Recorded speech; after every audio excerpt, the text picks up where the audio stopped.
बिस्मिल्लाहिर्रहमानिर्रहीम। मेरे प्यारे दोस्तों, अजीज़ों, बहन भाइयों, अस्सलामुअलैकुम। दुरूद पाक पढ़ें, चलते हैं हदीस मुबारक की तरफ। ये हदीस मुबारक बुखारी शरीफ की रवायत है जो मैं आप लोगों के सामने बयान कर रहा हूँ।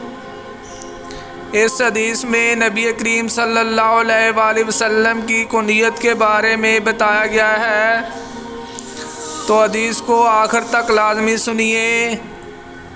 हदीस मुबारक को सुनना नहायत सवाब का काम है। नबी करीम सल्लल्लाहु अलैहि वसल्लम एक मर्तबा बाज़ार में थे कि एक शख्स ने पुकारा, या अबुल कासिम। आप सल्लल्लाहु अलैहि वसल्लम ने इसकी तरफ देखा क्योंकि आपकी कुनियत भी अबुल कासिम ही थी।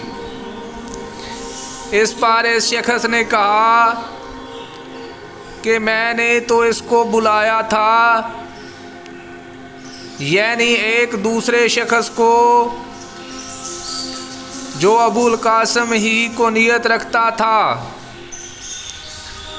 आप सल्लल्लाहु अलैहि वसल्लम ने फरमाया कि तुम लोग मेरे नाम पर नाम रखा करो, लेकिन मेरी कुनियत तुम अपने लिए ना रखो। मेरे प्यारे दोस्तों, अगर आप हदीस मुबारक सुनना पसंद करते हैं तो इस तरह की मज़ीद हदीस के लिए चैनल को सब्सक्राइब कर लें। बराए मेहरबानी वीडियो को लाइक भी करें। इजाज़त दें, मिलते हैं फिर एक नई हदीस के साथ। जज़ाकल्लाह, शुक्रिया, अल्लाह हाफ़िज़।